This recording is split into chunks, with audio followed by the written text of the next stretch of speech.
Alors, les équipes de Public Sénat vous ont suivi toute une journée dans votre circonscription, la Haute-Savoie, où vous êtes confrontés au problème du recrutement des jeunes sur des métiers extrêmement pointus, très qualifiés. Un problème auquel vient se greffer d'ailleurs la concurrence des pays limitrophes, parfois plus compétitifs. Vous le savez bien parce que vous-même vous travaillez en Suisse, il me semble, 2 jours par semaine. On va en parler.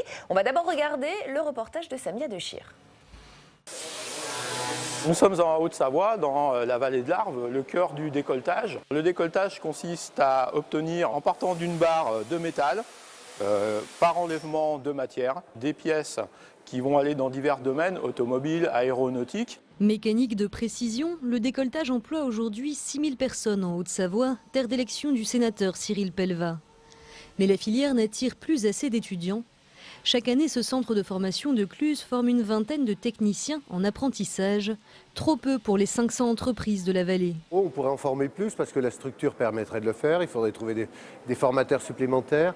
Les entreprises seraient demandeuses, mais il y a un vrai frein psychologique lié à l'image globale de l'industrie. Un frein psychologique lié à la mauvaise réputation des filières techniques dans l'enseignement. Il faut faire clairement évoluer les mentalités.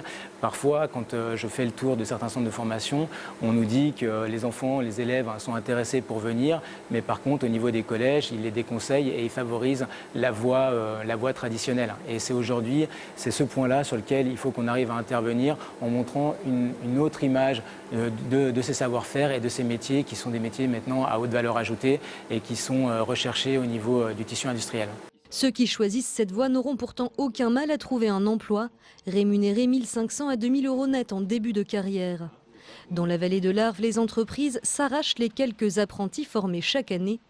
D'autant que la proximité de la Suisse, à moins d'1 heure de route, attire beaucoup de candidats. Nous sommes une entreprise familiale de 130 ans. Nous avons par exemple des pièces pour le marché aéronautique. Voilà. Donc là, c'est pour le marché aéronautique. Donc chaque pièce est identifiée par secteur.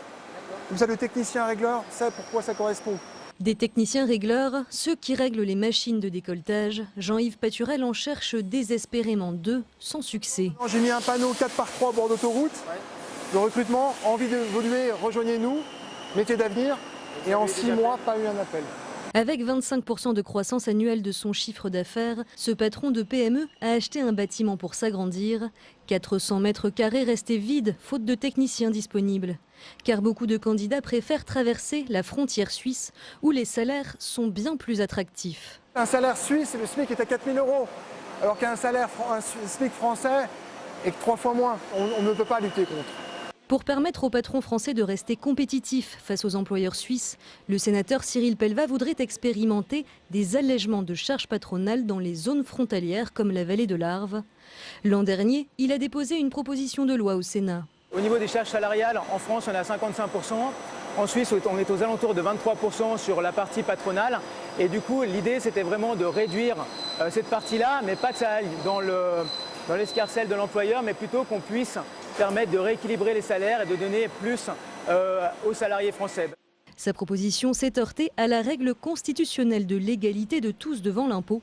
Seule une révision constitutionnelle pourrait permettre d'expérimenter un alignement des charges patronales sur la Suisse. Voilà Cyril Pellevat, j'espère que le résultat de votre sénateur à domicile vous plaît, qu'il correspond à ce que... Il y a vraiment un double message, c'est clairement le frein psychologique pour envoyer les jeunes dans des filières professionnelles et cette question des pays frontaliers qui font concurrence. Sur le frein psychologique d'abord, qu'est-ce qu'on peut faire contre cela ? Écoutez, je pense que depuis 30-40 ans, on a une mauvaise image de l'apprentissage et finalement le discours qu'on a entendu c'est tous au bac, tous au bac, tous au bac.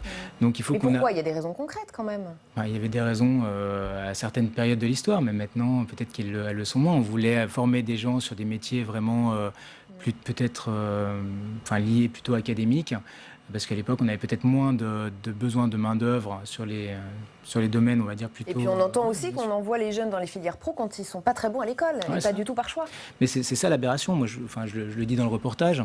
On arrive parfois sur des centres de formation qui nous disent, nous on a eu des élèves, ils étaient intéressés. Après, quand ils en parlent au collège, on leur dit non, va surtout sur une filière générale, parce que quelque part ils ont une notation qui est meilleure au niveau des collèges, et les élèves se retrouvent en échec scolaire et reviennent dans l'apprentissage 1 an après. Donc c'est là-dessus il faut qu'on arrive à travailler. Et comme on le voit bien, avant on avait une image des machines-outils qui étaient un peu graisseux, dans des environnements qui étaient sales. Aujourd'hui c'est quasiment des salles blanches, tout est propre, c'est ventilé, c'est des métiers qui permettent des évolutions et qui sont à forte valeur ajoutée et dans lesquels on est sûr de trouver de l'emploi. Et la question de la concurrence des pays frontaliers, vous connaissez bien, je disais que vous travaillez en Suisse, qu'est-ce qu'on peut faire contre ça ? Ben là, c'est très compliqué parce qu'à partir du moment où on a un delta sur les salaires qui va entre 2 et 3, il faut qu'on arrive à rééquilibrer les salaires et à pouvoir donner plus. Aujourd'hui, un employeur français qui est déjà un peu à flux tendu, qui n'a pas forcément de trésorerie, la seule possibilité qu'il puisse, pour pouvoir rémunérer plus, c'est d'avoir des allègements de charges qui puissent se matérialiser et qui Donc il faudrait faire un texte exprès pour les régions frontalières. Oui, tout à fait. Ça vous semble Oui, en fait, en 2012, il y avait déjà eu une mission d'information, en 2010, une mission d'information qui avait été faite et qui listait l'intégralité des zones frontalières. Et on voit que sur les 100 dernières années, avant, c'était plutôt des personnes qui venaient de ces zones frontalières, qui venaient travailler en France. Et aujourd'hui, le rapport s'est complètement déséquilibré, avec 400 000 travailleurs qui viennent travailler, qui partent de France pour aller travailler dans les pays annexes. Donc en l'occurrence, 200 000 sur la partie suisse. Et quand on voit... Donc on est en zone tendue pour les métiers de l'industrie, mais également infirmiers, restauration, tourisme, etc. Et les salaires sont bien souvent multipliés par deux ou 3. Donc je vous dis, la seule possibilité, c'est de rééquilibrer. Et quelque part, il y aurait aussi un intérêt pour la Suisse, parce qu'ils sont aussi, donc quand on regarde le canton de Genève, il est complètement saturé en termes d'espace. Nous, on a des zones d'activité, on peut limiter les déplacements, et quelque part, si on arrive à revaloriser des salaires à 30 ou 40%, les gens auraient peut-être plutôt intérêt à rester en France. Merci beaucoup Cyril Pellevat d'être venu nous voir dans Un long plus loin aujourd'hui. Merci à tous les trois d'avoir participé au club. Tout de suite, c'est Scène en clair.